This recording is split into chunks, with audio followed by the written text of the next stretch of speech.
mistake I see creators make. And honestly, I made it too. It cost me thousands of subscribers. Everyone dreams about their first viral breakout video. And I can tell you firsthand, it's Welcome, foodies. We're studying since we went viral last night. We just got 26K. So we are learning and learning and learning on how to continue the momentum. We got 26K on one upload. Eating a delicious big bag of chips. Welcome to the Chocolate Factory, foodies.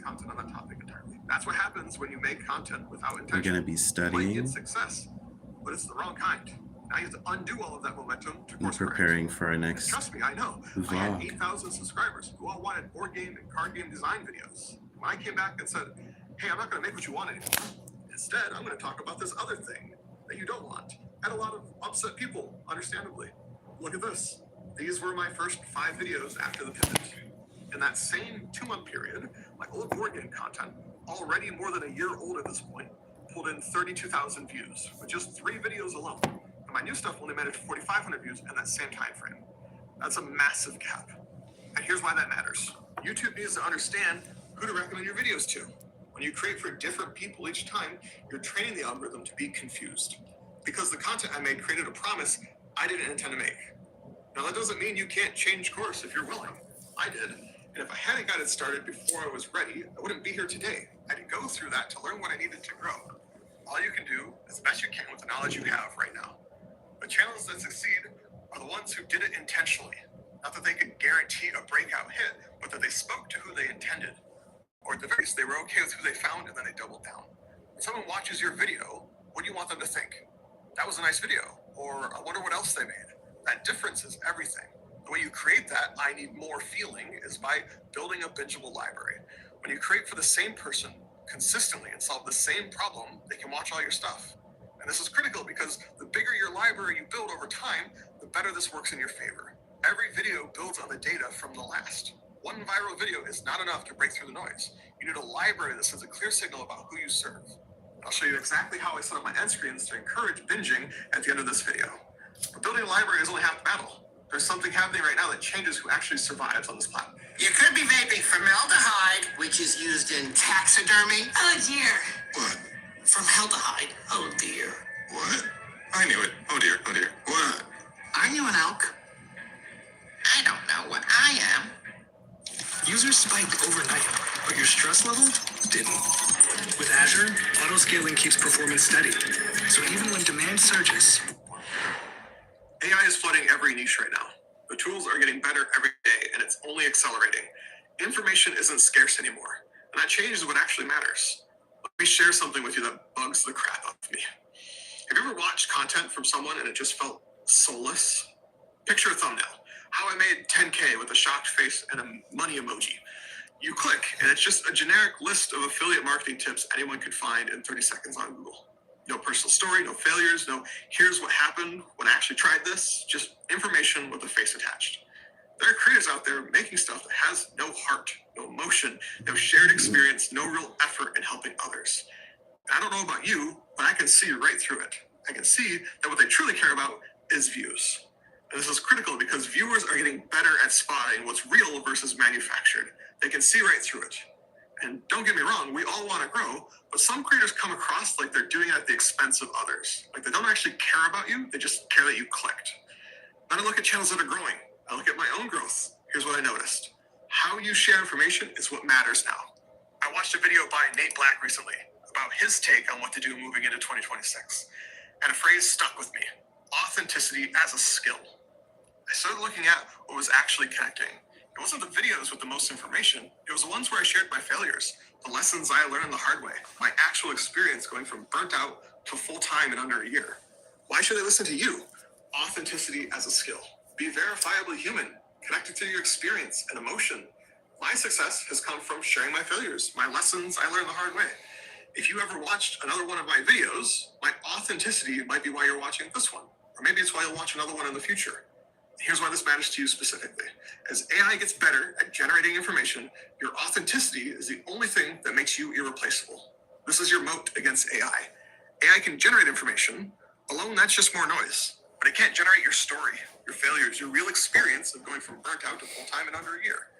But before you think I'm saying AI is the enemy and that you should avoid it completely, that's not what I'm saying at all. Everyone has an opinion on AI. Some say it's ruining everything, and others say it's stupid if you don't use it. They're both missing the point. Pandora's box is already open. You can't close it. And no matter how you feel about it, it's here. So what do you do about it? Here's where I draw the line. I use AI almost every day, but there's a specific way that I use it. AI should help you create, not create for you. It is a tool, not a replacement. It can be a sounding board when you're stuck, help you pass hurdles that kill your flow, organize your thoughts, rearrange things that would take you hours to puzzle together. In the right context, it can amplify you, but it shouldn't think for you. Let me give you an example. Just last week, I was working with AI on my title strategy. I've been making titles for months, and I thought I had it figured out. And then it helped me to see something I had been missing. The difference between acute pain and chronic pain positioning. That's a fancy way of saying make specific titles people actually care about right now, instead of something that they know is a problem, but isn't urgent. Look at this title that I had made before. How to build a YouTube channel that actually grows. That's a chronic pain. Yeah, people need that, but nobody wakes up thinking, today's the day I need to learn how to build a channel. What does build a channel even mean? Compare that to, stop wasting 20 hours on videos that get 300 views. Do this first. That's acute. This just happened to me, and I need an answer right now. And this matters because as competition increases, the difference between a good title and a great title is the difference between 300 and 3,000 views. That one insight from working with AI was, and I hate to use this term, game-changing. It made me want to go back and redo all my old titles. It didn't tell me what to make. It helped me see a pattern I was missing. I still had to understand my niche. I still had to apply it. That's the right use of AI, in my opinion. Amplifying you, not replacing you. And if you want to see exactly how I use AI in my workflow without letting it take over, I made a whole video walking you through the entire process from idea to upload. It's how I make consistent weekly content without burning out. There is a link up there in the corner, and I'll also put it down in the description. And you know I gotta say it, if this is clicking for you, hit the like button. It helps YouTube know that this is valuable. So yeah, you're using AI as a tool, you're being authentic, you're building that library, but there's one more piece that determines whether you can actually stick with this long enough to win. You're making good content, but something feels off. You're following all the advice that works for others, but it doesn't seem to work for you. Why doesn't it feel right? You're building on someone else's foundation, their strengths, their personality, their approach. And maybe it works for a while, but can you sustain it? And this is critical because YouTube is a long-term game. Most creators quit before they get good. The ones who win, the ones who can stick around. I see this all the time in my one-on-one coaching. Creators copying what works for big channels. And yeah, maybe it works for a while, but then I ask them, can you sustain this? Do you actually enjoy the process? Or are you just going through the motions because someone said it works? And I went through this myself. Early on, I tried to match the energy and structure I saw working for other creators, and it felt fake. And then I realized they're building on their strengths, their personality, their approach. I was building on someone else's foundation. When I started leaning into what naturally came to me, my teaching style, my pacing, my stories, everything got easier. Not just easier to make, but the videos performed better. You need to stay in the game long enough to win, and if you don't enjoy the journey, you're gonna quit before you get there. Your content needs to fit you, unapologetically you. What do you bring to the table? Your stories, your perspective, your natural strengths. And yeah, it takes practice to be you on camera. It's not that simple. But when you create from your authentic position with intention, something happens. When you're unapologetically you, you connect with your audience, which sends the clearest signal to the algorithm about who you serve. Your audience knows what to expect. They can trust you because you're real. You can actually sustain this for the long term. Those are the 4 rules. Build a bingeable library, be authentically human, use AI to amplify, not replace, fit your content to you. But just knowing them isn't enough. Now that you understand the rules, there's one more trap that I see creators fall into. They go through the checklist. I'm optimizing my thumbnails, I'm writing better titles, posting consistently, and then still nothing happens. What's the difference? Knowing isn't the same as doing. Intention isn't just understanding, it's execution. So if you want to set yourself up to succeed and grow faster than everyone else in 2026, here's what to double down on. Spend more time in ideation. And Patty pointed this out. Successful small channels invest more time in their ideas. Not just what should I make, but who is this for and why do they need it right now? Create for the same person consistently, not different people. Not whatever seems to be working this week. The same person with the same problem. That's your signal cutting through the noise. Use AI intentionally as an amplifier for your ideas, not a replacement for them. Double down on what fits you, not what fits others. You're in this for the long haul. Be verifiably human. Your stories, your failures, your experience. That's what AI can't replicate. Everything else is just noise. And it's a roller coaster. You're gonna make videos that you're proud of that go nowhere. You're gonna second guess everything, but you're also gonna find joy in mastering your craft. It's all a part of the journey. The game keeps changing. The creators who win are the ones who cut through the noise with intention, not react to it. Quick thing that I promised, my end screen strategy. Pay attention to what I'm about to say. I'm not just saying, watch this next. I'll tell you there's something missing, which creates curiosity. That's what makes someone click instead of scroll. Every video should end by identifying the gap that's still there and then pointing to what fills it. That's how you turn one view into 5. But most creators don't have a system to make sure every single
That makes me feel like an older person saying that. Because saying like 22 is such an old age to have run a business. It is.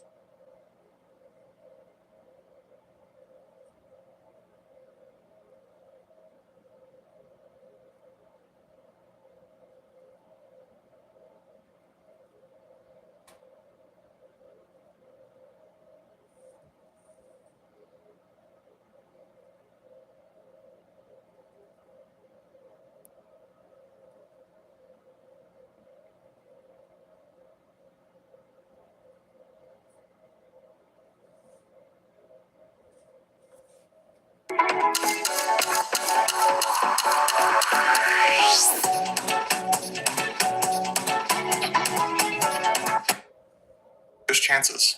Most creators have no idea that these actions even matter, but I've watched them turn potential viral videos into complete flops.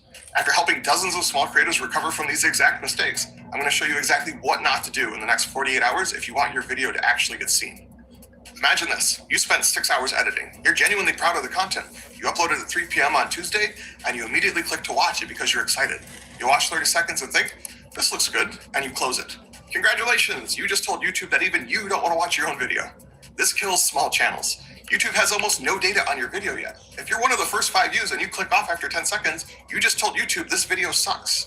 Your retention rate is now 20% based on just you. YouTube basically puts your video in timeout, stops showing it to new people, and your growth dies before it even starts. If you really need to check your next video, watch it all the way through. Better yet, wait a few hours and let the real viewers give YouTube the data it needs. Hey Adela, we are here in the Chocolate Factory.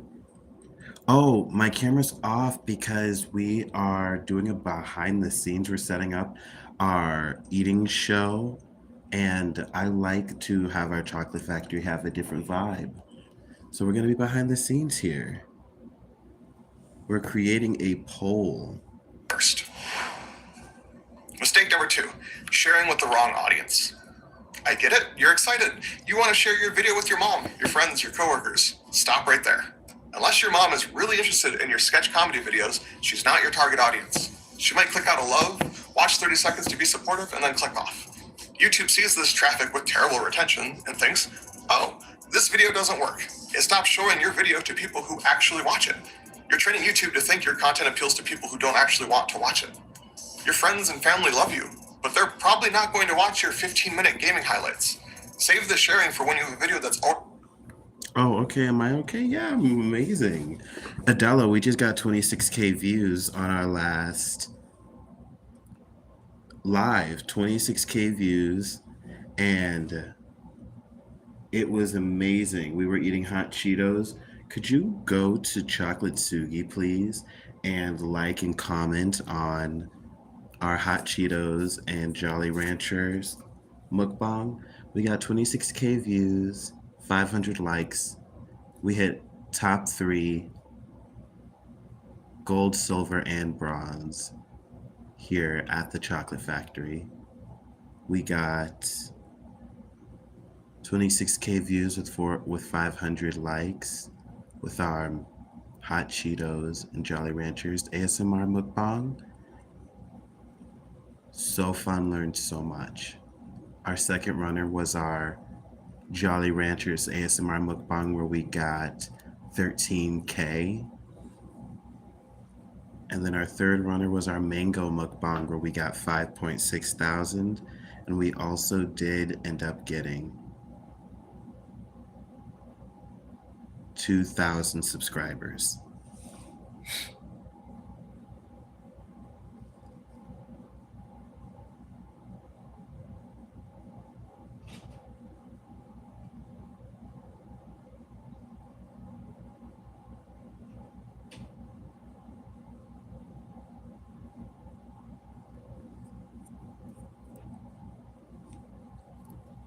Hey, Adela.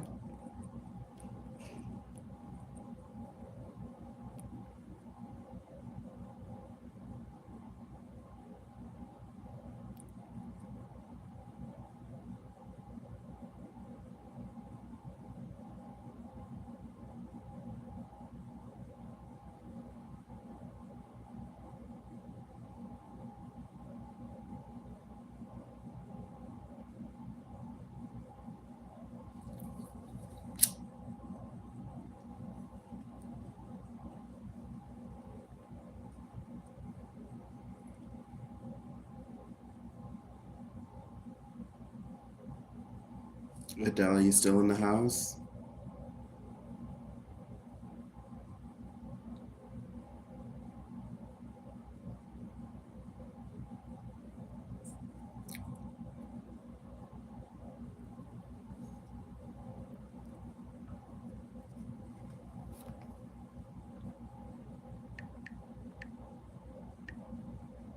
already proven itself.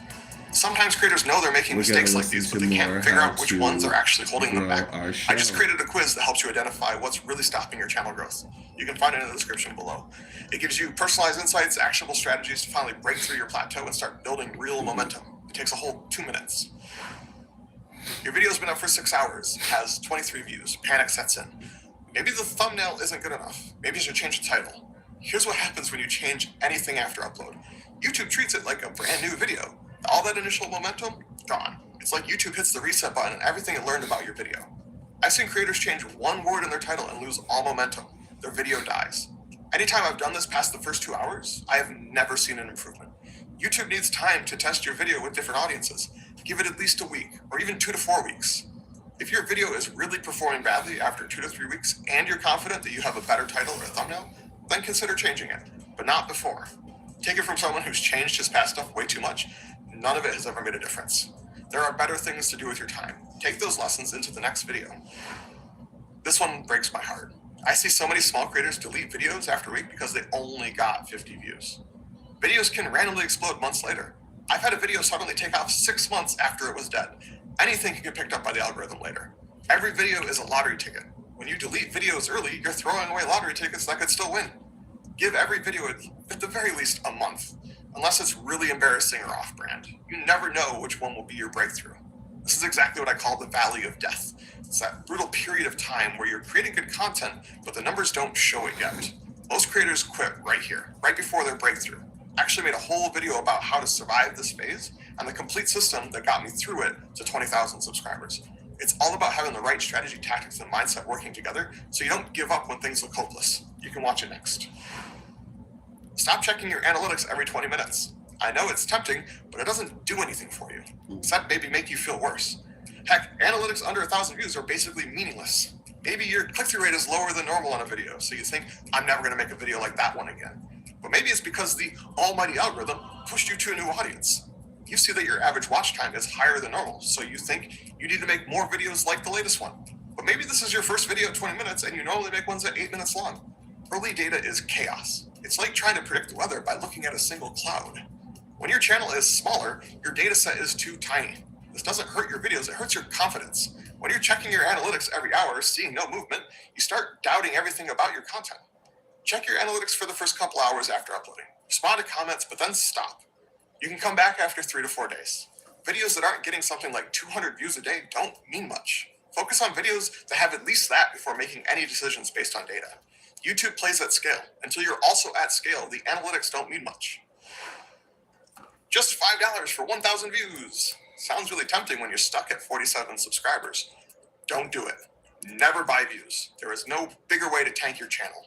Bought views come from random accounts with no connection to your niche. The almighty algorithm gets confused. It thinks your MMA tutorial is popular with people who watch cooking videos or dog compilations. You're basically teaching YouTube to show your content to the wrong people. Plus, bot views have terrible retention. You're paying to tell YouTube your content is bad.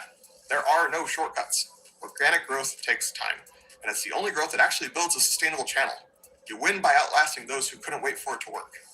If this is helping you see your post-upload strategy a little bit more clearly, click the like button. It really helps other small creators like you find this advice too.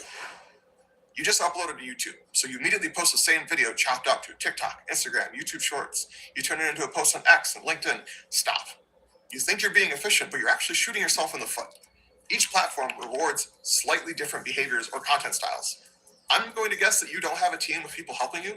Unless you have some help, or at the very least you're doing this full time, there is no way that you were able to customize your content for each platform, let alone have the time to learn the ins and outs of how to do each one of them well. If you're a small creator, you should focus on one thing at a time. Learn YouTube first, build an audience, then think about other platforms. Trying to master every platform at once means you'll just be mediocre at all of them instead of great at one. It's slowing down your momentum. Pick one platform, get really, really good at it. That's your best chance at growth. Once you have a real audience there, then consider expanding. Your comment section in the first few hours is pretty crucial. If the top comments are negative, it creates a snowball effect. People see negativity and pile on. You don't have to delete every critical comment, but if there's something really toxic or misleading at the top, moderate it. The first few comments set the tone for everyone else. You can use this to your advantage. Engage with positive comments early to boost them up. Ask a question in your video that encourages specific comments. Guide the conversation. I know this stuff is frustrating. You work hard on your videos, and it feels like the almighty algorithm is working against you. But here's the thing. Most of these mistakes come from impatience and anxiety. And I get that. I worked with a creator who was getting under 1,000 views for every video. And after we had a chat and explained how some of these things work against you, he's now getting 3,000 plus views on his videos, anywhere from a 3x to 7x outlier on his videos. Same content quality, he just stopped sabotaging himself with these mistakes. The hardest part about being a small creator isn't making good content, it's having the patience to let that content find its audience. Your breakthrough video might be the next one you upload, or it might be the 50th. But if you keep making these mistakes, you'll never know which one it could have been. That patience piece is exactly what I dive deep into in this video. I'll show you the complete 3-pillar system that I used to go from 0 to 20,000 subscribers in 6 months, including how to handle that mental game when you're stuck at low views, plus the strategic foundation and tactical tools that work together so you can finally break through your plateau and build real momentum on YouTube. I'll see you there. They're having a good time.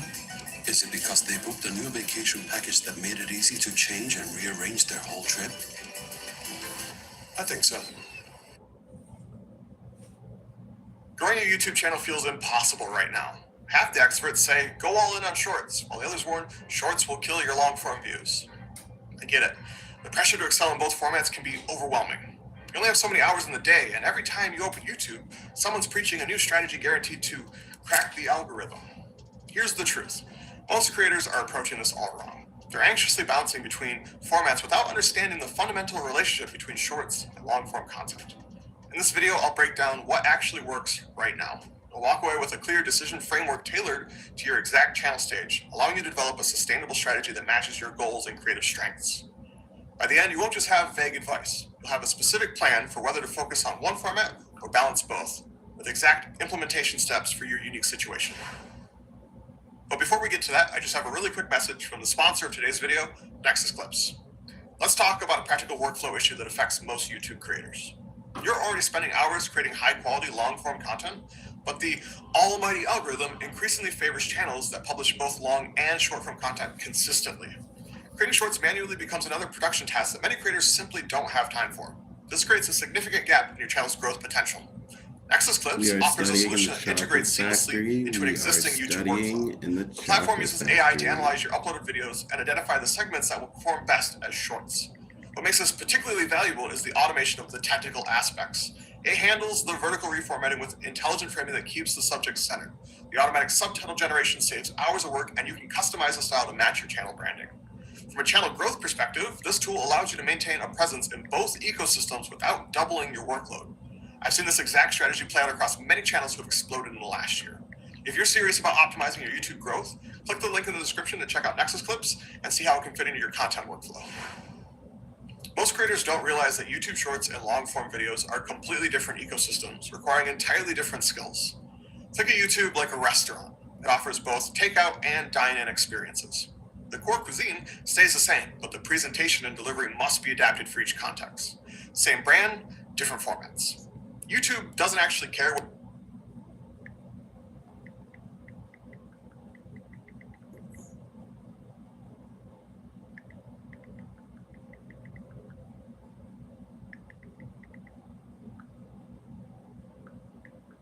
format you choose. It cares about viewer satisfaction within each format.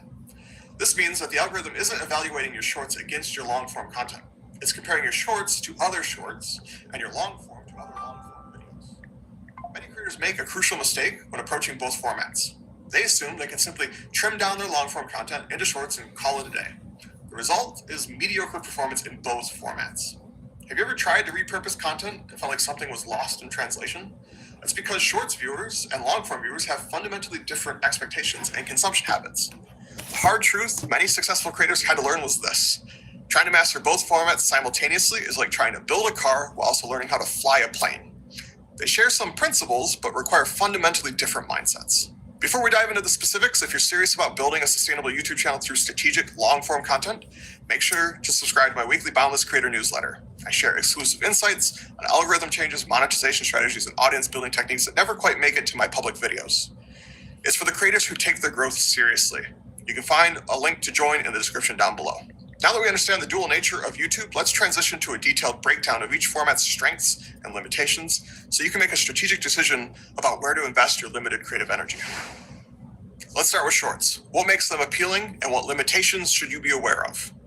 Pros: quick and easy production. You can shoot and edit entirely on your phone, making them accessible even with minimal equipment. For example, many successful short creators film, edit, and upload within a single hour. Potential for viral reach. Shorts can rapidly generate views and exposure to new audiences. Some small creators have seen their first viral short reach 500,000 views within a few days. Perfect for beginners. Shorts help you develop your content creation muscles without the pressure of producing lengthy videos. Higher completion rates. With content under 60 seconds, viewers are more likely to watch your entire video. The average watch percentage of a short is typically 60 to 80% compared to the 30 or 50% of long form. Functions as content samples. Shorts give your viewers a taste of your style and perspective. Cross-platform potential. The vertical format can be repurposed across multiple platforms. This all sounds amazing, right? Yeah. We're all human, and Ripplings kind of remove that human error and adds that really personal touch. And so using automation.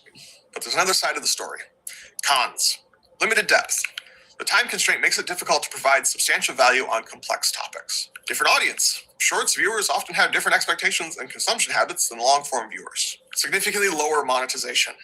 Even with recent improvements, shorts generate pennies compared to the dollars that long-form content does. Many creators report that shorts with 100,000 views might earn $5, while a long-form video with the same views could generate 500 plus. Algorithm volatility. Building exclusively on shorts is like constructing your house on shifting sand. One algorithm change and your visibility can disappear overnight. Shorts content lifespan. While long-form videos can generate views for years, most shorts stop performing after 48 to 72 hours. Limited call to action options. The format makes it challenging to build relationships with viewers or direct them to your other content. If you're finding this breakdown valuable so far, take a quick second to hit that like button. It genuinely helps this video reach more creators who need this information, and lets me know if you want more strategic content like this. Now let's shift gears and look at the format that built YouTube as we know it today. Now let's examine long-form content. Pros: higher monetization potential. Not just higher RPMs, often 50 to 100 times what shorts earn, but also multiple ad placements in a single video. This means a long-form video might earn you $10 per 1,000 views compared to 10 cents from a short. Deeper audience connection. Long-form allows viewers to really get to know you, building trust and relationship. Think about it. Who are your favorite creators? Chances are you connected with them through their longer content. Authority building. Comprehensive content establishes you as an expert in your niche. Higher quality subscribers. People who watch long form are typically more invested in your content and likely to return. Evergreen potential. Search optimized long form can continue generating views for years. Here's an insight many creators miss. These appreciating assets are like investments that continue paying dividends long after creation. So long form sounds like the clear winner, right? Not so fast. Cons. Higher production time. Quality long form content requires more planning, filming, and editing. Potentially higher costs. Depending on your vision, you might need more advanced equipment. Slower initial growth. Long form is like eating healthy and going to the gym. The results aren't immediate, but they compound over time. This is where most creators quit too soon, right before the compounding effect starts to kick in. Higher audience expectations. Viewers expect more polished production and value from long form content. YouTube creators across the platform report experiencing both the frustration of long form growth and the false dopamine hit of viral shorts that bring no lasting audience. The data shows that neither extreme tells the whole story. Now that we've examined both formats, let's move beyond the surface level pros and cons to understand the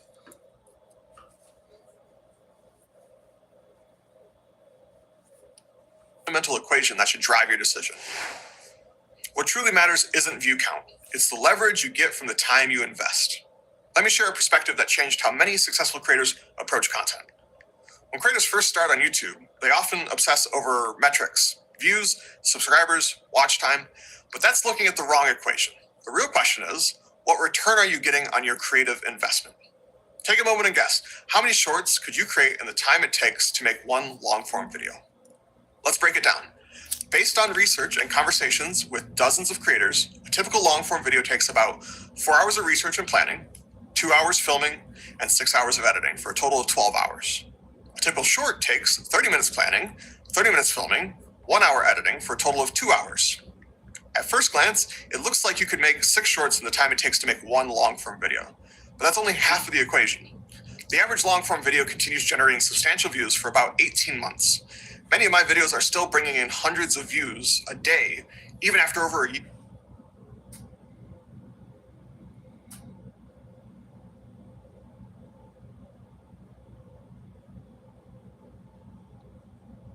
year.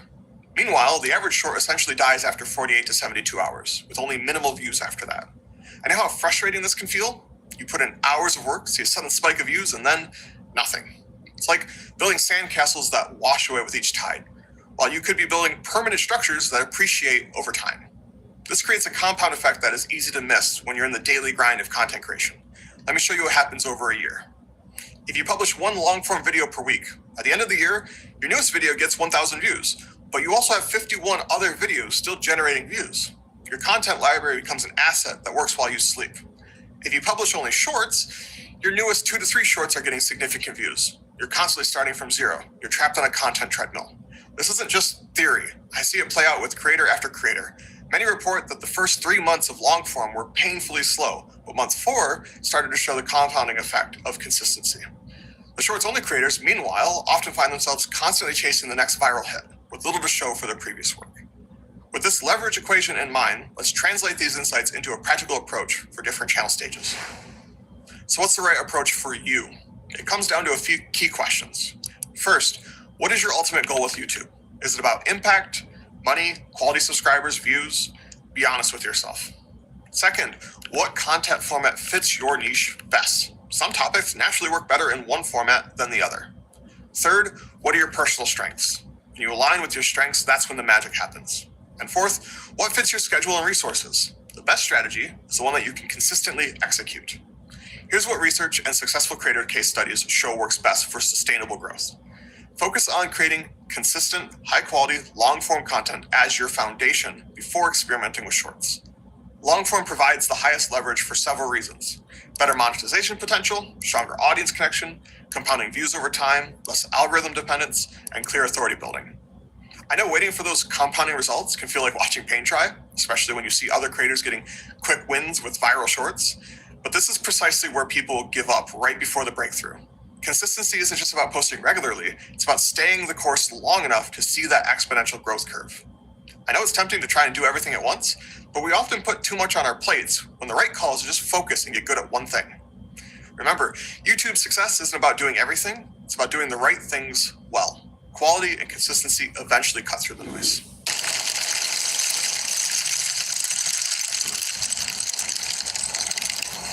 When you don't use bounce, dryer heat can be a real monster. So here's a rough timeline for how you might tackle things. Stage 1 is the foundation stage. Focus 100% on long-form content. Master the discipline of publishing one high-quality video per week. Establish your content style, voice, and audience. Your priority should be building your library of valuable evergreen content. Stage 2 is expansion. Maintain your consistent long-form schedule as your primary focus. Begin experimenting with repurposing content into shorts. Consider tools like Nexus Clips for efficient repurposing. Your priority should be expanding your reach while maintaining your foundation. And stage 3 is the optimization stage. Maintain long-form as your primary focus. Develop a more sophisticated short strategy. And explore team expansion to handle different content formats. Your priority should be building multiple traffic sources without sacrificing quality. The key insight is this: don't dilute your focus until you've mastered consistency with your core content. Your long-form videos are appreciating assets that continue to work for you long after publication. Establish that foundation first, then expand. Now that we've established when to add shorts to your strategy, let's explore how to incorporate them effectively into your workflow. Once you've built a solid foundation with long-form content, the next step is incorporating shorts at a pace that your bandwidth allows. The goal isn't to hit some arbitrary number of shorts per week. It's to create a complementary ecosystem where each format strengthens the other. The key word here is complementary. Your shorts should enhance your long-form content, not compete with it for your time and energy. Here's how to approach this with balance. After you're consistent with your long-form content, begin creating just one short per week from your existing footage. This minimal approach lets you test the waters without disrupting your primary content. As you become more efficient with your workflow, gradually increase your shorts production. Maybe that means 2 shorts weekly for a while, then 3, and so on, but only as your bandwidth genuinely allows. The moment you feel yourself creating filler shorts just to hit a number, pull back. A mediocre short can actually harm your brand more than posting nothing at all. For most creators, posting 1 short daily represents an efficiency sweet spot. Beyond this, you typically hit diminishing returns for effort invested. However, reaching this cadence might take months or even years to achieve without sacrificing quality. Tools like Nexus Clips can help automate some of this process, but the editorial judgment of what makes a compelling short still requires your attention. When executed well, your shorts should highlight your most interesting moments and insights, drive curious viewers to your long-form content, maintain consistent quality, style, and messaging, and feel like natural extensions of your main content, not random additions. Creators who succeed with this balanced approach think of their content as a unified ecosystem rather than separate products. Your long-form videos provide depth and build trust. Your shorts expand your reach and create new entry points, each format doing what it does best. Remember, patience and sustainability always beat rapid burnout.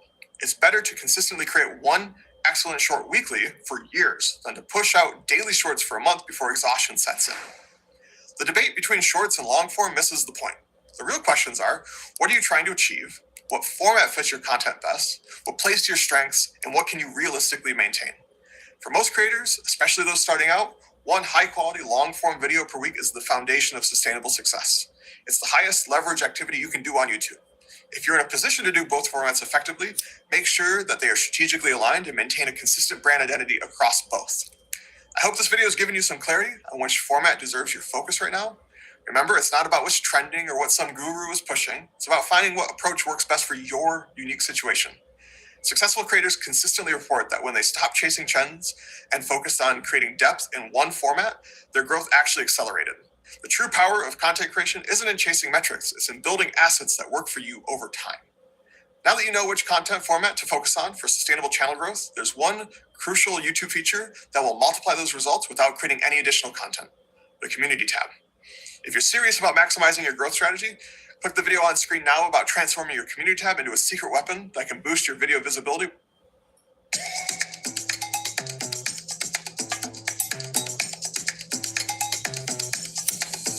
Let's go now. It's time to get busy.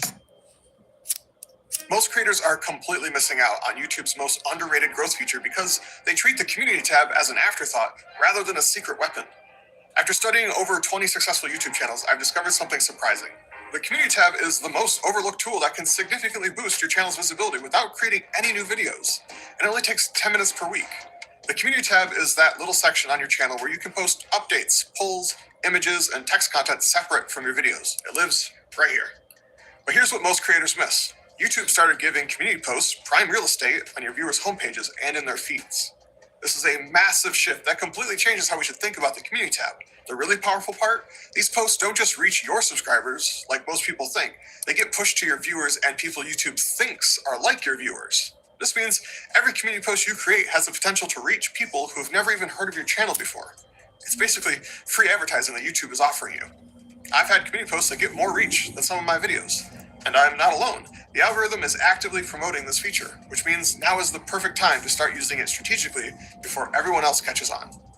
These strategies work across various channel types, though they're especially powerful for educational and inspirational content creators. Hi, foodies. If you're teaching skills, Welcome to the sharing Chocolate knowledge, Factory, or and thank motivating you your for liking audience, our show. you're going to see the biggest impact. But entertainment channels can easily adapt these approaches to fit their style too. For smaller channels, don't worry if We are impressions seem studying. modest at first. Consistency builds momentum over time. Every creator starts somewhere, and this strategy scales with your growth. But what sort of stuff do you post to grow your channel? I'm going to show you exactly what's working for other big creators, content so effective that my own posts sometimes get more engagement than my full videos. I'll walk you through each style of community posts, audience building, engagement, and conversion.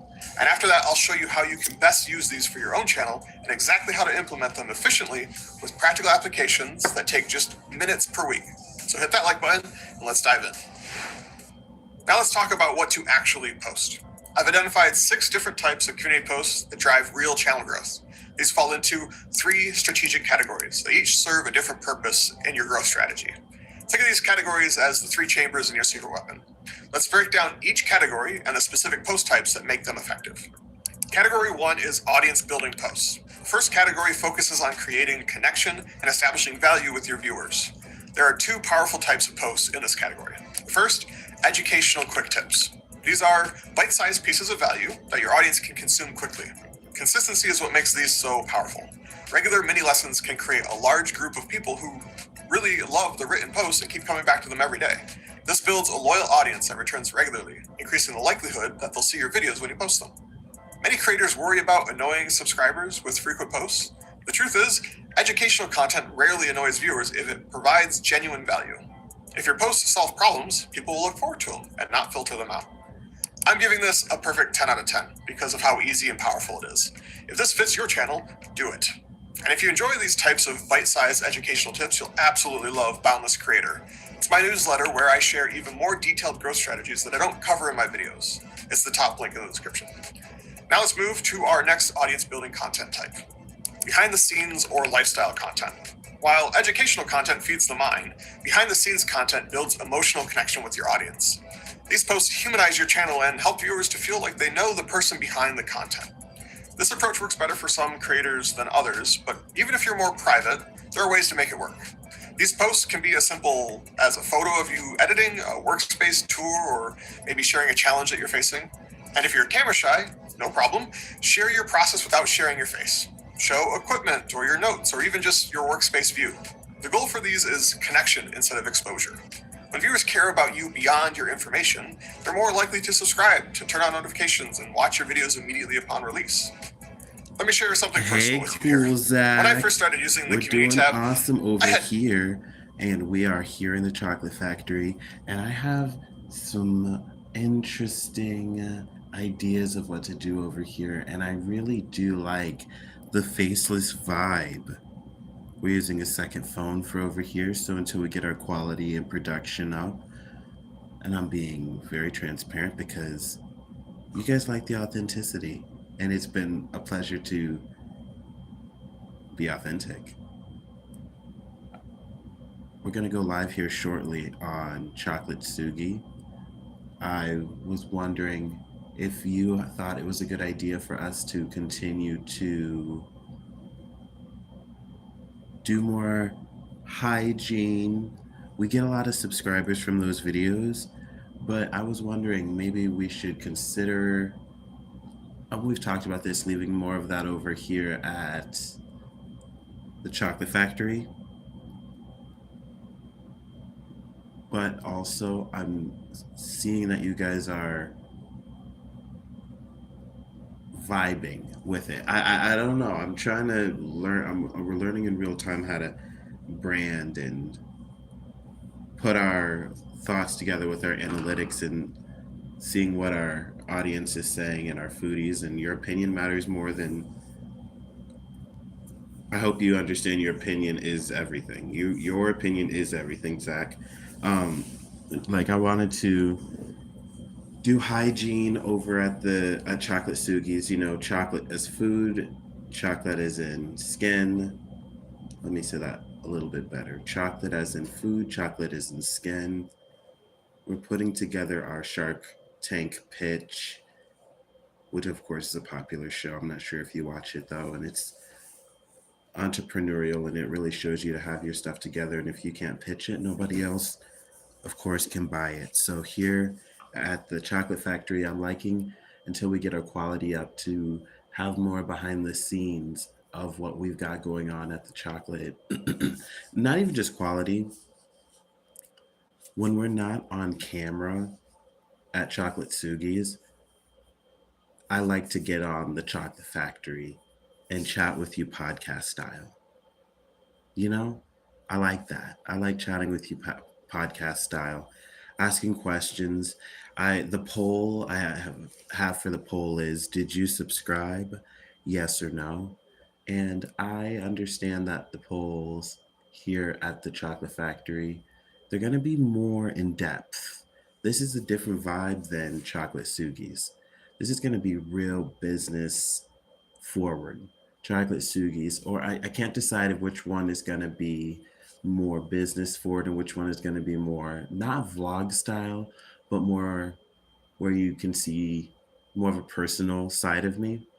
You know, we're putting that out there so you have something to chew on as a moderator and as somebody who likes the show and definitely puts a lot of time into watching it for lots and lots of hours. So we're putting into consideration what you may think. Scattered thoughts, but that's what we are building this business in real time to do. We are here putting our thoughts into fruition. So one day when we look back, because we will look back and we're going to say, wow, okay, wow. These thoughts were just, obviously they're seeds. We're always planting seeds, whether it be good or bad, but I understand that you foodies are the truth and you guys are the ones that really count, matter. You know, you guys pay the bills. Zach, we just hit 2,000 subscribers today and we got 26,000 views. Last night on our Hot Cheetos mukbang where we were eating Hot Cheetos and Jolly Ranchers, we also got 13,000 views eating Jolly Ranchers and another 5.6K views eating a mango. So we have gold, silver, and bronze. We have 2 pending videos. We have Cheeto fries, ASMR mukbang pending for the 14th. at 4:30, and then we have Burger King's Mr. Krabs, cheesy tater tots, SpongeBob menu pending for, I want to say that's Thursday or Friday. And feel free to leave comments in those shows. We want the foodies to have lots to chew on, like chat rooms always open for us. Let's continue, like, see, when they see you in the chats, it makes them feel more comfortable going into the chats. And I know it may seem silly, like I'm putting a lot on one moderator's shoulders, but you would never believe how strong being a leader is and how strong that position can really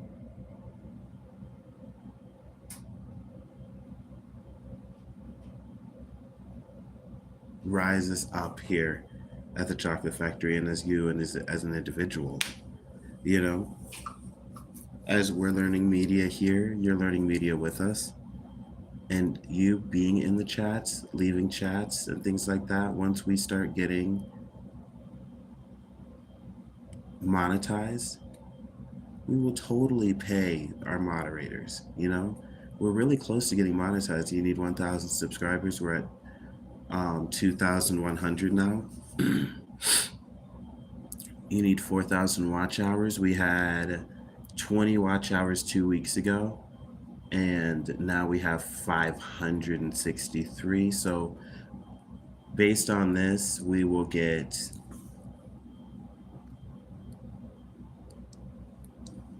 monetized in like a month, you know?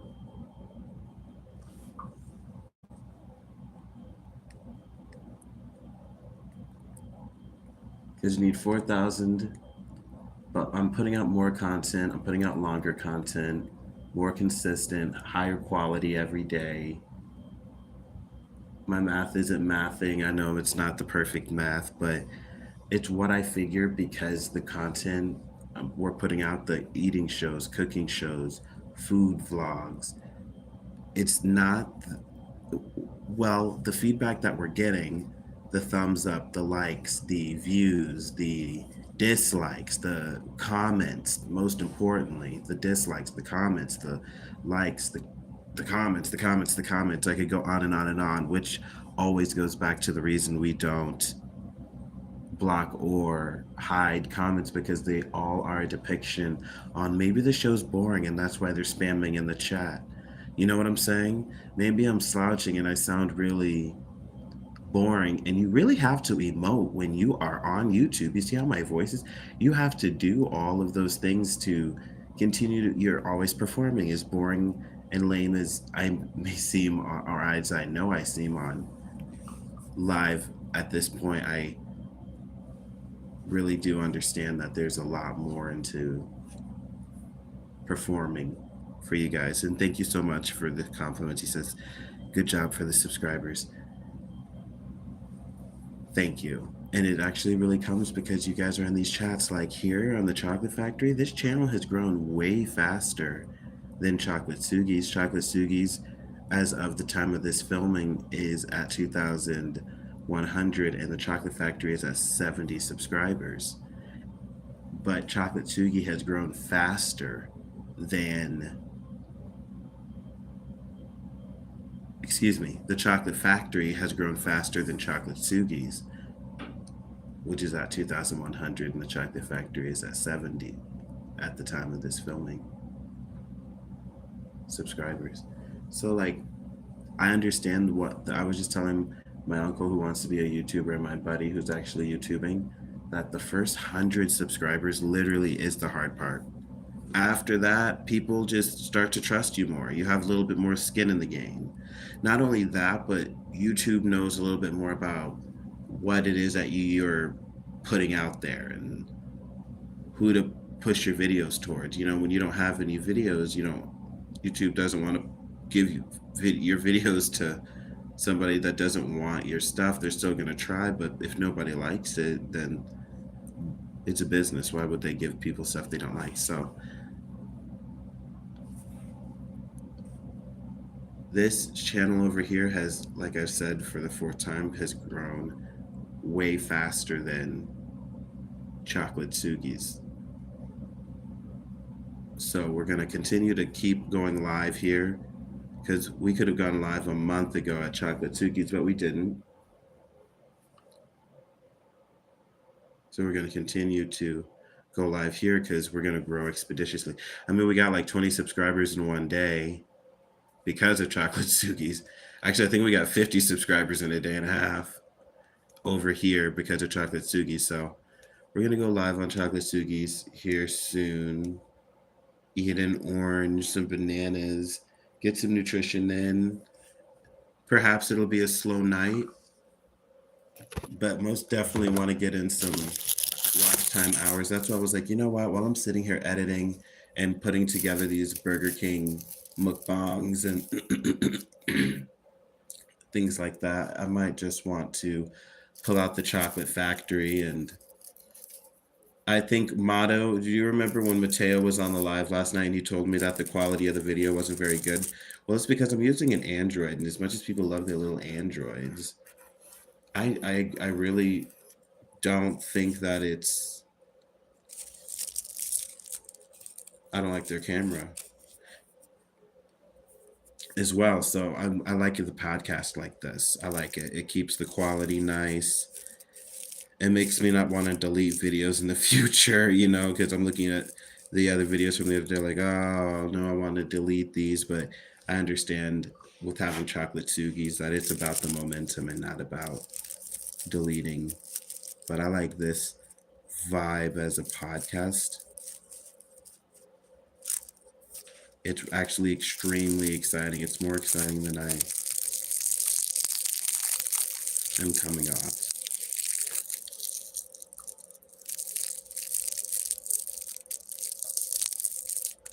Yeah, I'm enjoying the facelessness. It's a little bit less pressure, because sometimes I'm thinking over at, oh no.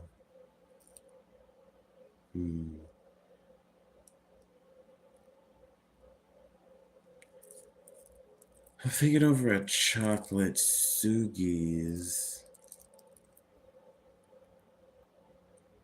on.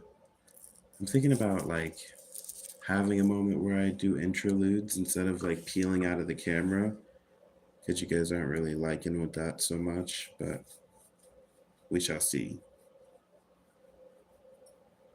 Maybe not emphasizing going about food differently here. Going about food differently at the chocolate factory than at Chocolate Sugi's, which is more mukbang. We're considering having an ASMR channel, a mukbang channel. No, an ASMR mukbang channel. Chocolate Sugi's, which is a mixture of a lot of things, skincare, eating. And then here at the Chocolate Factory, we're finding our footing here on YouTube. As you can see, it's extremely hard. Can't decide which way to go. I feel like maybe I'm being a little too vulnerable.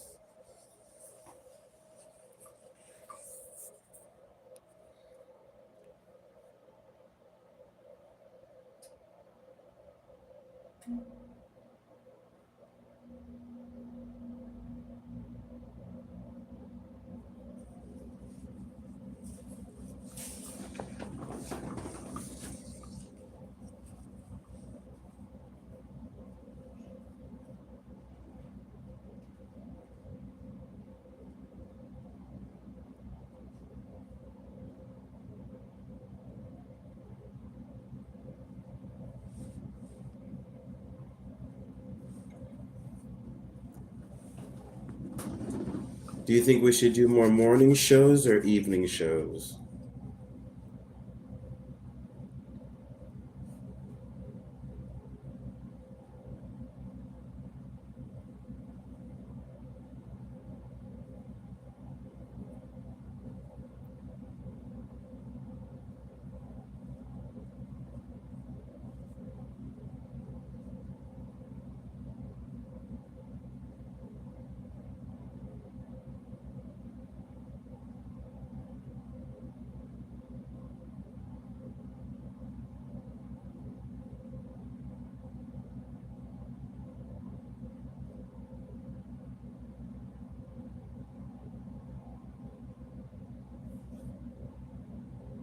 You like which one, buddy?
Thank you, cool Zach. You rock. He says, I love your videos. What type of videos do you think we should make over here?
You like the skincare over here?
Give me one moment. Farm the chat for me, okay? I'll be right back.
thing, and she wants the court to come up with a temporary schedule for their 2 minors. Studying this Sunday, guys.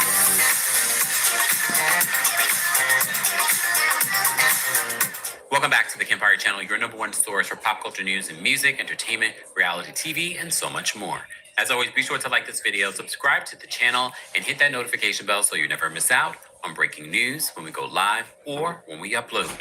So I feel like anytime you guys ask me about Candy or anytime you ask me about an update on a story, then something magically appears.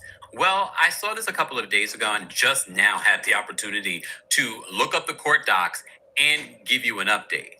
So, the divorce between Candy and Todd, although when Candy talks about this on Amazon, which is important to note because this comes up in the recent update in this case, she basically was saying it seemed like things were very amicable between the two. We saw pictures of them celebrating the holidays together. As you know, Candy is on Broadway in New York City, and the kids, she revealed on Amazon Live, were going to come spend the holidays with her in New York. We saw photos of them celebrating the holidays together, both Candy and Todd. So we're thinking everything is copacetic, everything is good. Well, the court docs say otherwise. So let me just give you a brief overview, and then I just want to get into the actual court docs. So our friends over at the Baller wrote this article just a couple of days ago. They said the legal battle between Candy Burris and Todd Tucker is reportedly reaching a breaking point as the new year begins. According to an emergency motion allegedly submitted on January 8th, 2026. Not allegedly, I got the court docs. It was definitely submitted on January 8th. Candy's claiming that she has been left to cover the entirety of the cost for their 2 minor children, Ace and Blaze. I just want to point out to you, there's this photo, and I'm going to bring up the photo that you guys should see. There is a picture that Todd posted over the weekend, which is also important to note because it seems as if Candy's also saying that he's only posting these social media posts to make him seem like a caring parent, or at least a very involved parent. But you have to take a look at this photo because this photo, I didn't even pay attention to this till I took a closer look. Because when you look at the photo, please pay attention to who's behind the scenes over Todd's head. Let me show you this photo. So Todd posted this on his social media a couple of days ago. And you see the photo of him and Ace and Blaze, but right over the shoulder, I need to zoom in so that you guys can see this. Zoom in. Whose face is that do you see behind them? Let me zoom in. Look at the face. Oh, now Mama Joyce. Look at Mama Joyce's face. So everyone in the comment section are laughing about this. Like, look at Mama Joyce behind her. She ain't never liked Todd. Now I'm wondering, do we all owe Mama Joyce an apology? That is funny. Because the way that this is playing out, seems like she might have been right.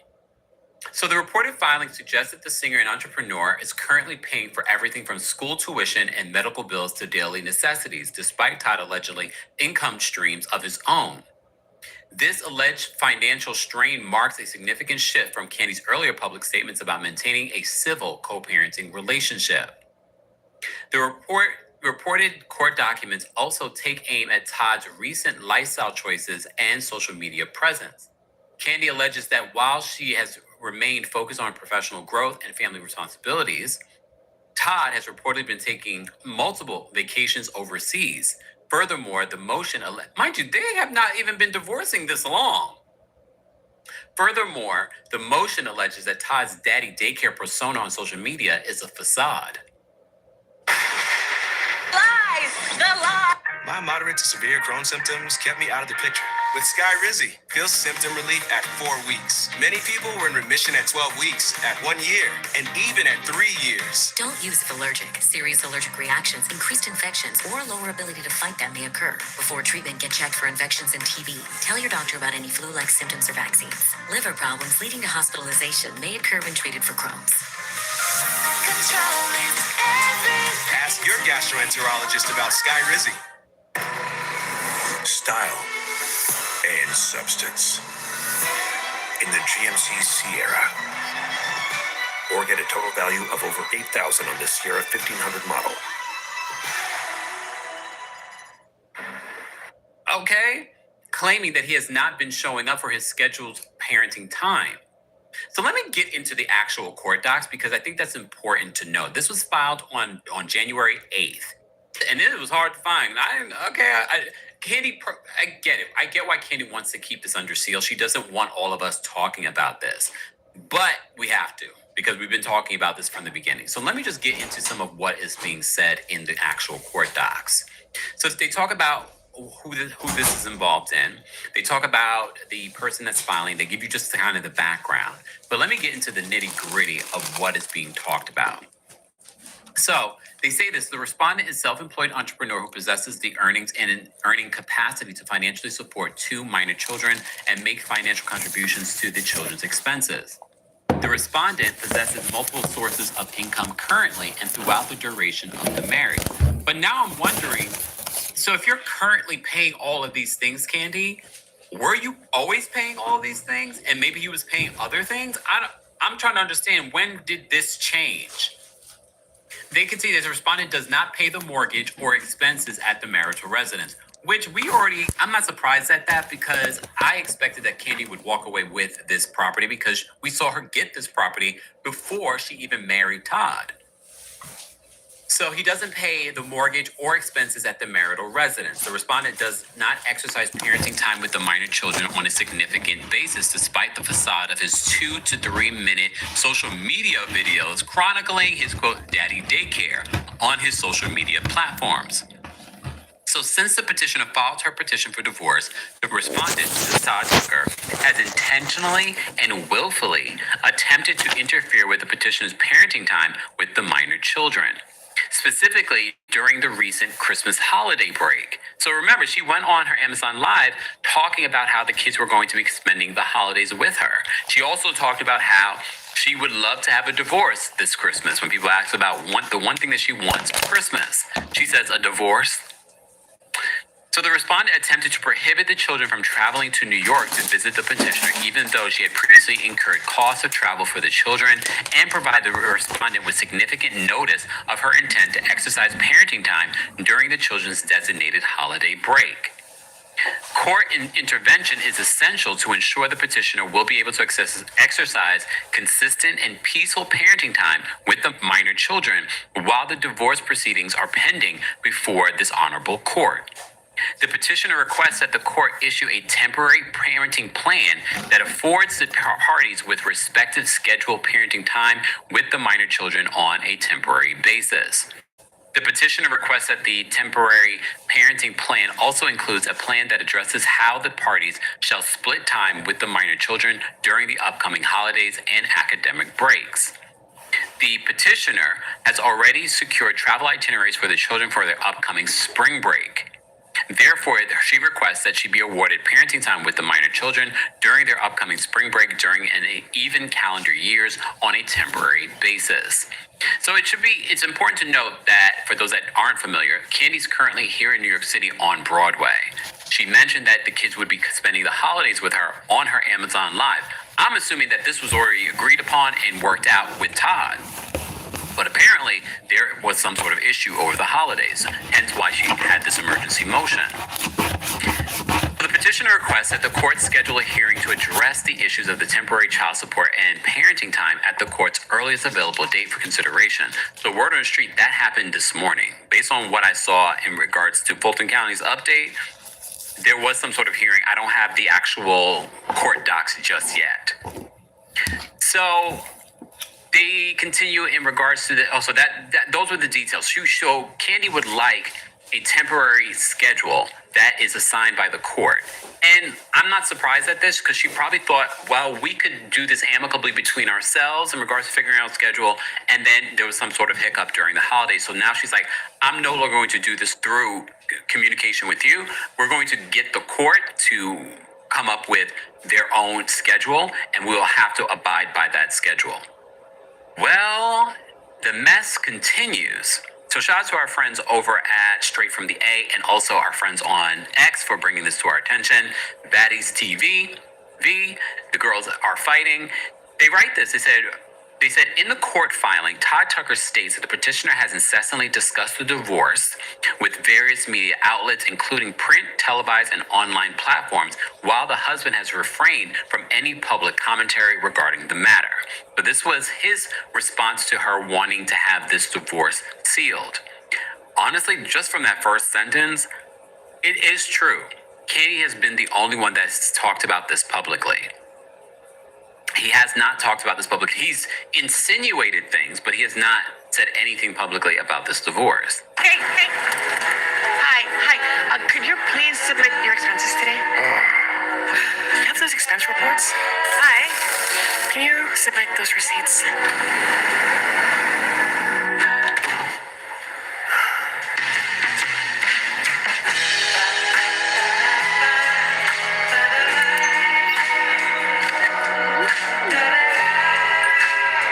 Never chase a receipt again. Ram. Love finance.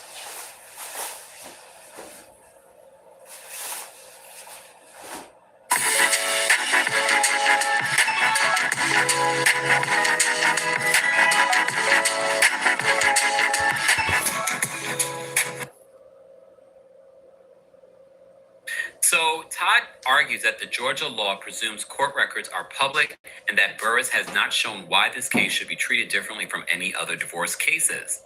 Tucker acknowledges protecting the parties' minor children, but asserts the requested sealing is overbroad and asks the court to deny the motion in full. Why do you think Todd wants this to be out in the open? Wouldn't you think that he would want this sealed as well to protect the children? Well, that was the claim that Candy put when she filed for this motion to have their divorce proceedings sealed. And that could be for various reasons, because a lot can be exposed in divorce. How much is Candy making, really, as opposed to what the streets think? How much is Todd making? Maybe he doesn't care because it'll be a lot more than people ever thought. It could be all of those different reasons. So I'm a little surprised that this is getting as messy as it is, but Mama Joyce probably is not surprised at all. Guys, are you surprised by this update that Todd has asked the court to deny the motion to seal this case? And are you also surprised that, according to Candy in her latest emergency motion, that Todd is interfering with her parenting time and she would like a temporary schedule developed by the court? I can see why she's filing this. Spring break is right around the corner. Guys, as always, let's continue this conversation about this in the comment section. Don't forget to like this video, subscribe to the channel, and hit that notification bell so you never... Cardi B versus Tasha K. No, it's not deja vu. It's actually something that happened last night on X's Spaces. Cardi B was already unleashing when it comes to people dragging her into her baby's father, Stephon Diggs, is legal trouble, which then turned into her attacking Tasha K because Tasha K was covering and talking about some of the allegations against Stephon. And Christian Keys, you remember Christian Keys? He's now breaking his silence on Tyler Perry and apparently accusing Tyler Perry of, first of all, trying to have his name removed from a show that he's written and produced, and claims the show got weird when Tyler took it over. Here we go now.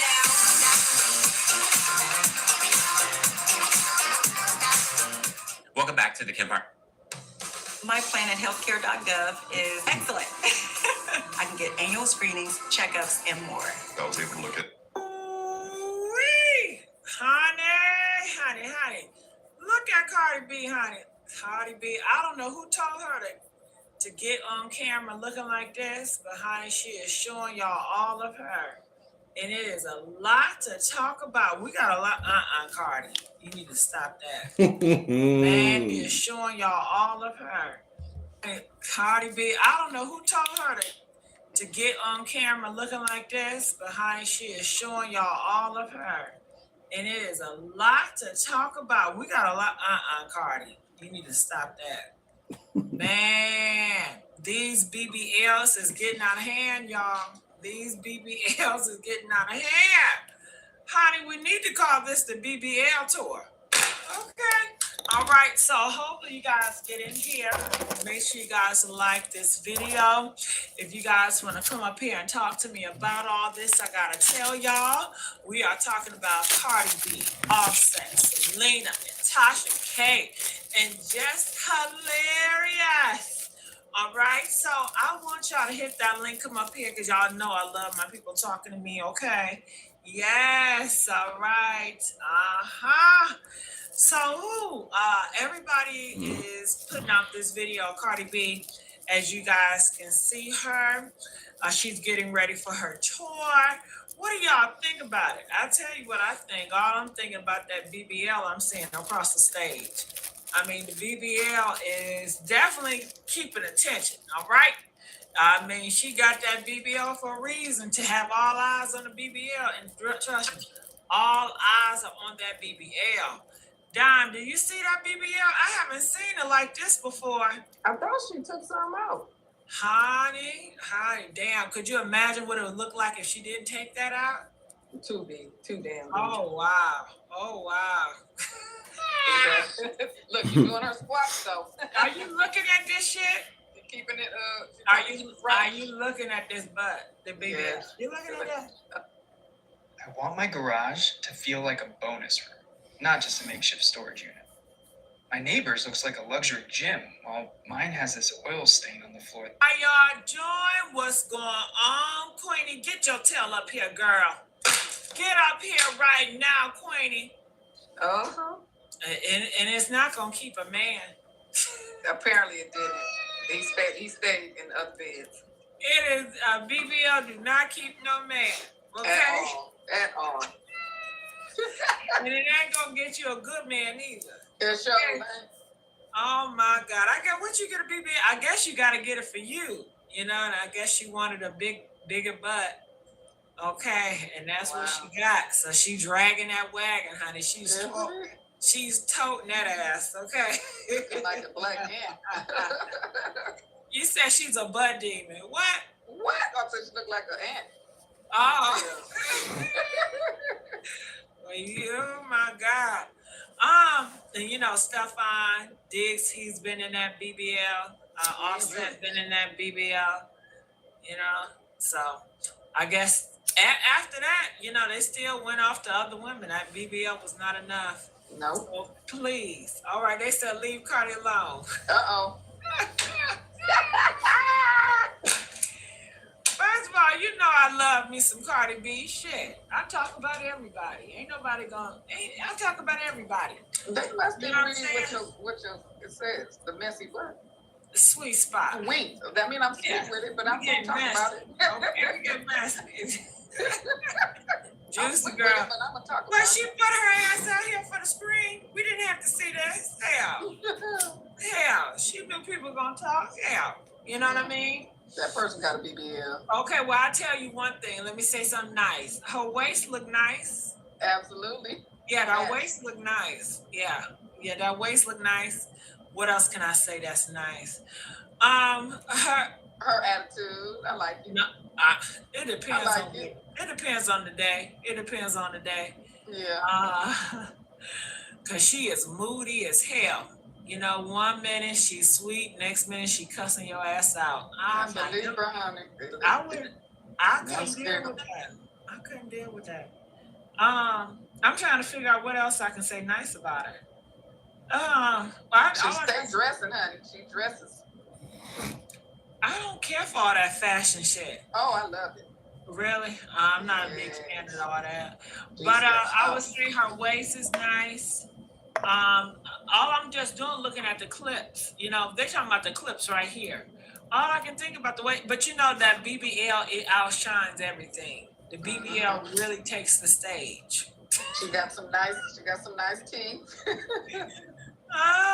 They said I'm a Libra too. Shout out to the Libra. Yeah, them Libras, I love a Libra. What random said, whose BBL hasn't cheated off being in? What? Oh, he been in everybody BBL. Damn. Okay. I tell you. BBD. Let's get these likes up, y'all. Can y'all please get the likes out? Because we about to get into some stuff today, boy. We got to get into some stuff. So first, we're going to go to Cardi B. Then we're going to go over to Tasha K. So Cardi B, y'all been warning her. Y'all say, you need to address Selena.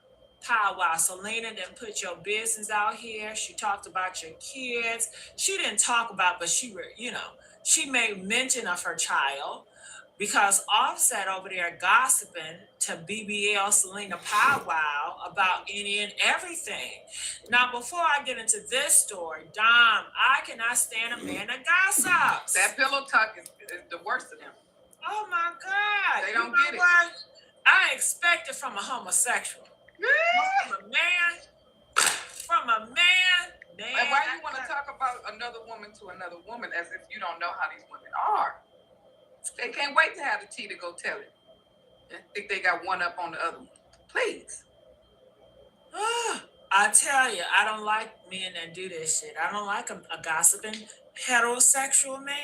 Yeah. I don't you talk like about the next one, you'll talk about me. What do y'all feel about these heterosexual men gossiping like bitches? I don't like them. I tell you that. Ooh, press 1. Do y'all respect heterosexual gossiping men? Press 1 if you don't.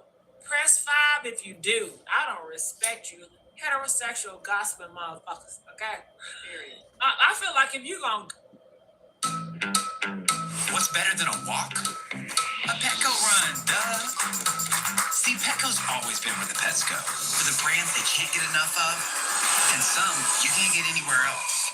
For hands-on care by experts, and quite possibly angels. But most importantly, it's where the pets go to live their best life. Celebrate 60 years with tons of exciting free events and exclusive offers in stores and online today. Petco, where the pets go. There's so much. Why do you think the Disney Channel alumna end up the way they are? That was your original question to me. If you want to, I mean, Nickelodeon. There's a. I can't touch a topic I don't know. Okay. Well, yeah, but here's what I want to say. Again, because I know only a few adult actors that have come through as children. Yeah. And they're good. Some are completely out of the business. Some of them, God rest their soul, aren't with us anymore. And some of them are doing good. And are scarred from the industry. Yeah. And never come back. Yeah. So, I mean, look, there's a ton of stuff. I mean, there's stealing of the person's money. There's like the thing of you don't even know what you're on. You're on a set, like you don't even remember that part. I don't have a memory before 6. So if you did 5 years on a show, you don't remember it. Yeah. There's money stealing. There's the pressures of fame. You're 11, but you're really 37. You know what I mean? And it's like there's access to drugs. There's access to sex. Yeah, I mean it's sick, but there's pedos. There's all types of shit. And I haven't seen that shit. But like you hear more and more now, and then like the darkness. And then if you want to go dark, it's like how dark do you want to go? How dark do you want to go? Well, I mean like. There is some occultism shit. I mean, it's up to you. A lot of shit. And it's up to you to decide what you want to share. So I think that people come out of it, I applaud them because, I could almost cry. Like, I worked with Amanda when she was 16 years old. And I'm sorry. I love me some Amanda. She's so sweet. She's super sweet. She's I talk to her now. Sweet. I talk to her every now and then now. Because I want to go like this. I want to go like this. Come here. Come here into my black southern arms and give me a hug, mama, because you need a hug. She's going through it, you guys. She's going through it. I don't know what happened to her. And I just remember how sweet she was and all of the different, I didn't even know it was going to happen to me. Like, she was the epitome of sun. And I don't know what she's going through. And the business does that. And but there's other people, like, you're so shiny and it's beautiful. And then there's like my buddy Corey. Corey's been in it since he's 3. He's seen the world that we are in. And he's doing good. Yeah. I will say this. I wasn't able to be friends with her at her height and time. And you guys both had a similar height? We had a similar height at a similar time, and I wanted to work with her so bad. Mm-hmm. It just didn't pan out. And then when I saw everything that happened, I was like, I need to reach out to her. I know she doesn't know me from Adam. We did a couple of things. Like, we did TRL together, and then we did a magazine cover together, whatever. But people like that, we just need to go and hug. We don't need to make fun of. We don't need to perpetuate whatever's going on with them. And I feel like that's the part that hurts me the most about Hollywood and the way that we've set up how to speak to celebrities. When we fall, when stars fall, we tend to laugh and point and say, I knew it, instead of realizing that there is a lot of shit that we have to manage that not a normal brain is used to managing.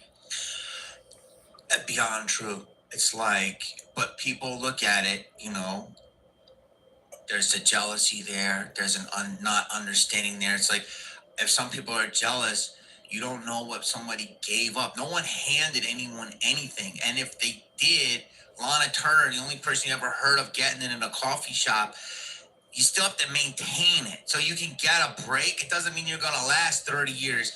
And the amount of hats, I used to tell them, like, when I did Ghost Whisperer, J Love would have she would direct the episode when she, towards the end of it, she was managing her house, looking over 2 scripts, figuring out what she was going to wear to the Emmys, just got her trainer done with them, was doing a fashion line, and still had time to order Chick-fil-A Friday for the whole crew. But you forgot that she also has to manage home life and family members and drama with that and friends. And avoid paparazzi. And I was like... And pay taxes. She had she had a fuckload of taxes. She would wear 9 hats before noon. And I'm like, people don't realize, and she's an actress, and she's on the cover of Maxim, and every guy's trying to get on her fucking ass. And it's like, the amount of minds that she overstepped, it was incredible. And I'm like,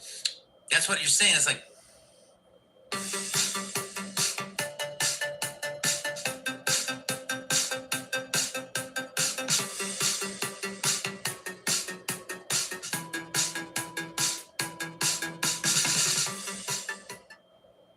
Imagine the hottest new super drug that makes you effortlessly beautiful. and to be, like Amanda, a love came up as a young actress, and you did too. It's like, to do that at 15. So it's I always say the most hardest thing to be in this business, and you correct me, is to be a young actress, because everybody wants to use you and then they want to discard you. And if you can pull through that, when I see Helen Mirren, I'm like, God bless you. How'd you do it? Oh my gosh, she's so good. Yeah. I want to add to it because I'm not saying that you're wrong. What I'm saying is when you're a young actor coming up in the industry, young boy too. young boy too. You also hit this section in your career where, do I move forward or do I wait and go away? And that comes when the sexual aspect of, do they see me as sexy, comes, right? What is that?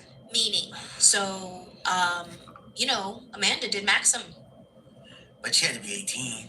But still, she was a child star. And then you have to make that bridge into adulthood, which is, are you attractive to us? And you already have that thought process when you're younger. You know what I mean? So that's why you have these moments in child stars' careers where, like, why did they do that? But they're trying to be sexy and they're trying to do that. So not only do you have to wear all those hats, but you also, let's break it down for the people that aren't in the industry. You're going to high school. The high school that you're going to, most of the time, you started off with those people in kindergarten. And you're growing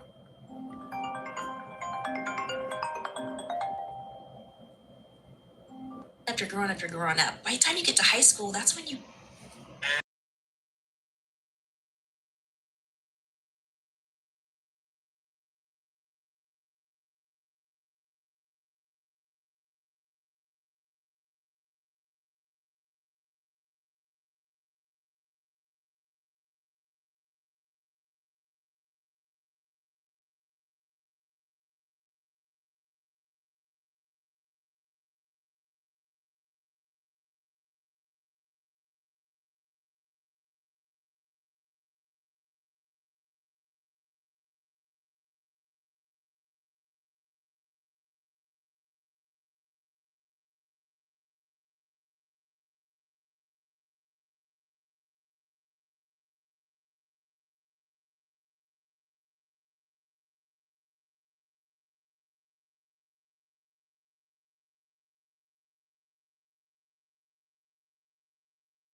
and kind of like. Yeah, I guess you're gonna be taking the next big steps into your probably channel.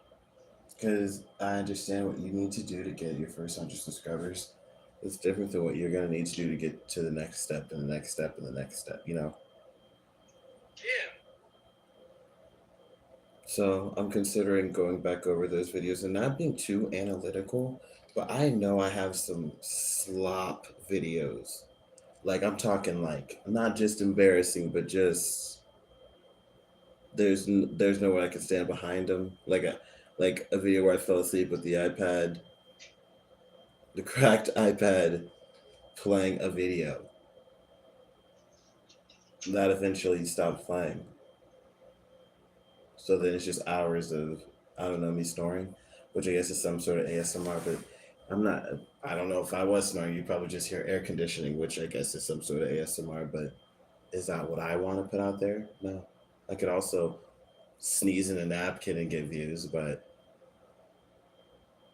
That's not. how you want to brand yourself. I'm happy to hear that this is where I don't know, you're really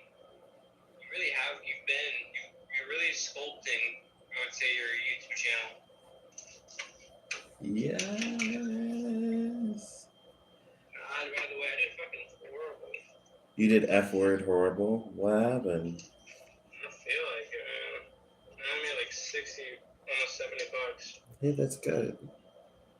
Yeah, you're right. I'm still getting paid $9 an hour. I'm just. We got this gig tomorrow. We'll both do this application so we can talk to him and see what what he's talking about with money. Because who knows? He's only open till 9. I don't know if that's because it's not busy at all here, or if that's because he doesn't have enough workers. You know. I feel like a lot of that stuff is like, I think it's just the area.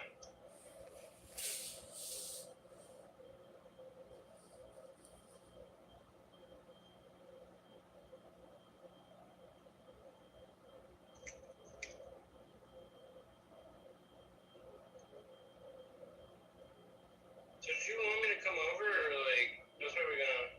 Yeah. Go yo, take your booty cakes to sleep. About to hit the live, and I see. I will take my booty cakes, and I will go to sleep. Thank you very much. Hickey. I was for the first time, I told myself, "Oh no, you shouldn't go live. You should just go to sleep and make your like." Because there's so much content to slice down, edit, repurpose. You know what I mean? Like so much.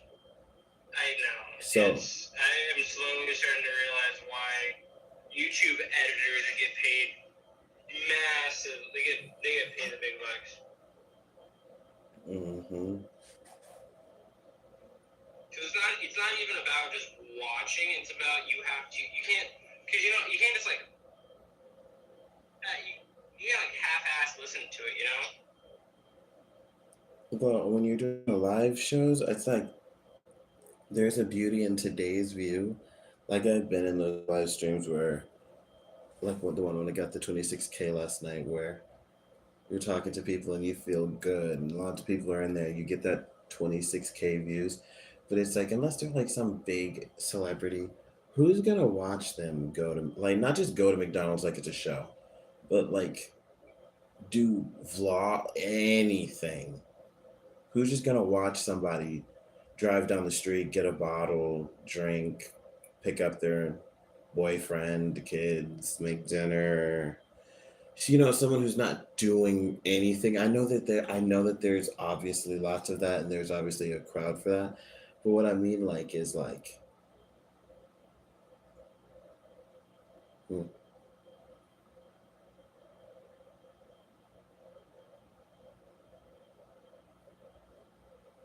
a lot of unfinished thoughts, Nico. A lot of unfinished thoughts.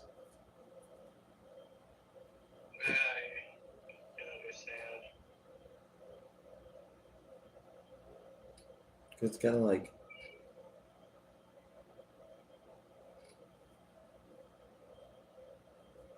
I think that there's a beauty in today's view like the people who come in the live, but then I'm also thinking like, what's the playback value of this? I have the 500 watch hours, so now I need to be more concerned about when I get my first check. Is it going to be worth anything?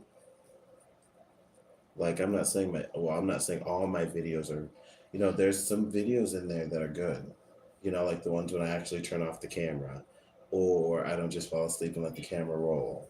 And I've done that on purpose, but like it happened twice this week where I promise you I just hit the bed and didn't wake up.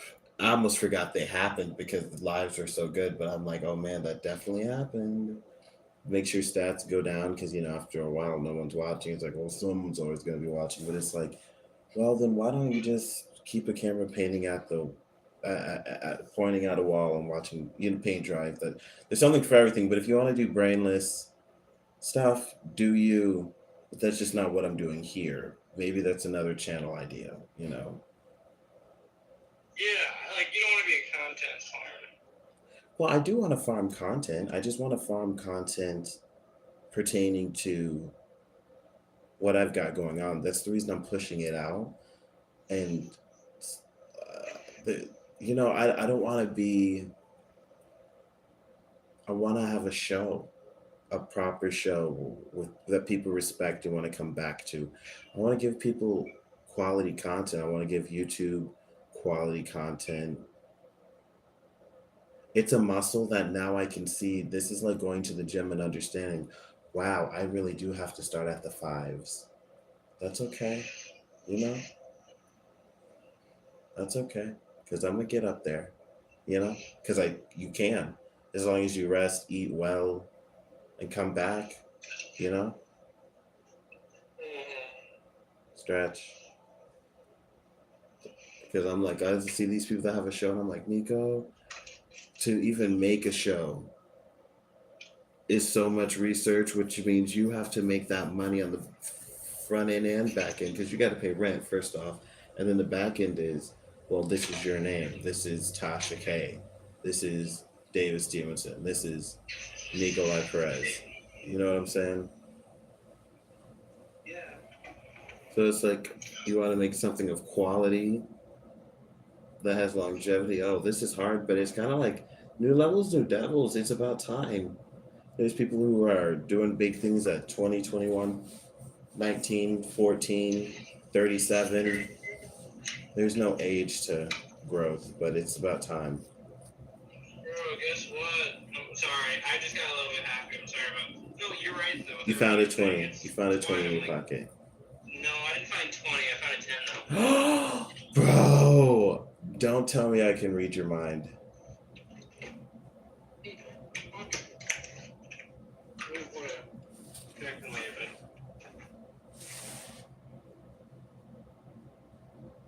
Oh, by the way, did I tell you I got up to 2,000 subscribers?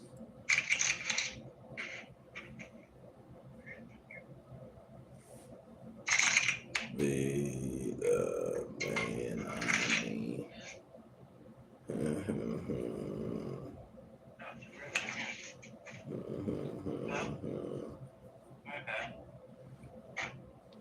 You're good, Pipsqueak.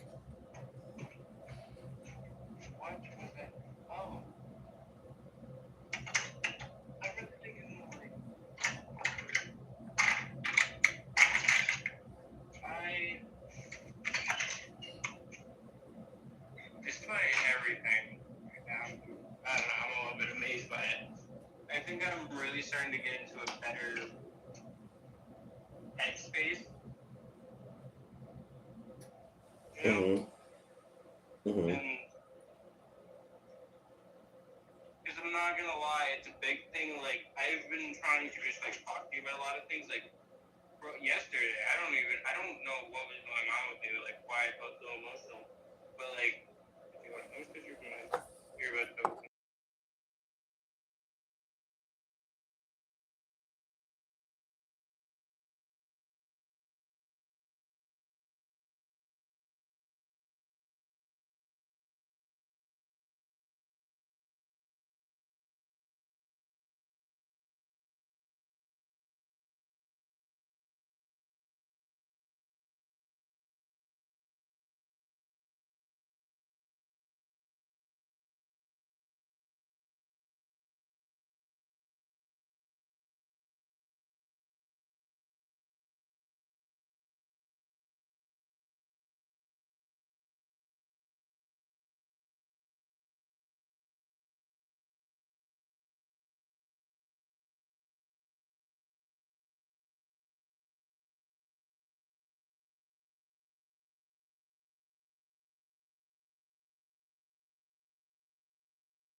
get all of that aligned.